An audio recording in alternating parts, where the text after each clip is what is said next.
A deadly Soviet weapon rebuilt by China to invade Taiwan. Trump is worried? Putin's revenge. Hey everyone, welcome back, friends from all over the world. If it's your first time here, we're honored to have you. Don't forget to like, comment, and subscribe. So let's get into this weird and mysterious weapon that left American military experts scratching their heads back in the 1960s. They spotted it with satellites. It was this giant, incomplete-looking aircraft docked at a submarine shipyard. The question buzzing in the White House back then was, what the heck are those crazy Soviets building now? Fast forward to today, China is digging through the graveyard of old Soviet weapons, trying to rebuild this Cold War monster for a potential invasion of Taiwan. But what's the story behind this bizarre craft that's caught Trump's attention? What's really going on? Well, buckle up. We're diving into the secrets of the Caspian Sea Monster, a wild surprise recently revealed by the New York Times through a leaked classified document from Russia's Federal Security Service, the FSB. According to the document, shortly after Russia launched its war in Ukraine, Chinese defense officials and intelligence-linked research institutions started pouring into Russia. One of the most unusual things Beijing seemed interested in, besides drone tech, was finding Russian pilots and engineers who specialized in aerodynamics, especially those who worked on the Ekranoplan project. Now, the Ekranoplan isn't your typical aircraft. It's a massive, high-speed sea-skimming warship that looks like a hybrid between a plane and a boat. Designed for rapid naval assault, it could very well be the perfect weapon to storm Taiwan's shores. The report says China is prioritizing the recruitment of former employees from aircraft factories and research centers, especially those unhappy about Russia canceling the Ekranoplan program or struggling financially. What's unclear is whether China wants to just hire them for new projects or if they're trying to recruit actual spies. The document also shows that Russia is very worried about how China views the war in Ukraine and is trying to feed Beijing positive intel about its military operations, especially concerning the Ekranoplan. So what exactly is this beast? The Ekranoplan. The Caspian Sea Monster returns. Even the name Ekranoplan sounds odd.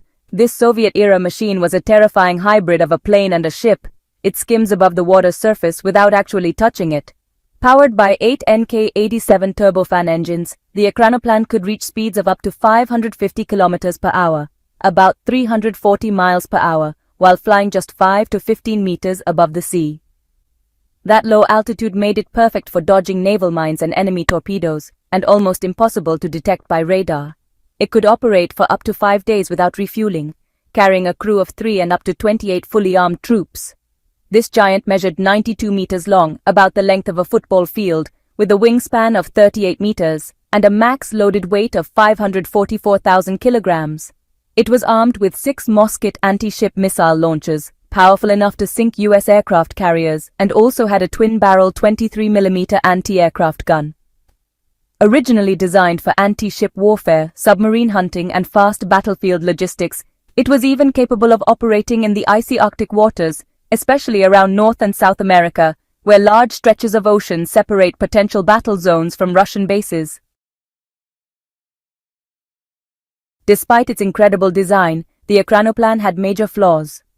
Although its engines and wing structure allowed it to glide just above the water undetected, its short wings meant it couldn't fly higher than about 5 to 10 feet.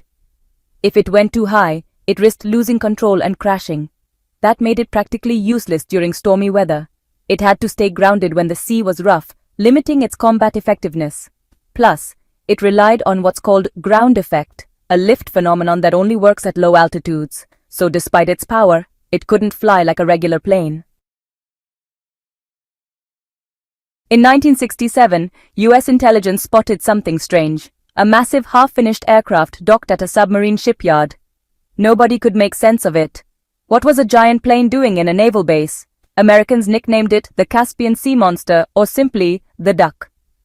The Ekranoplan entered service in 1966 and was tested by the Soviet Navy until it crashed in the Caspian Sea in 1980.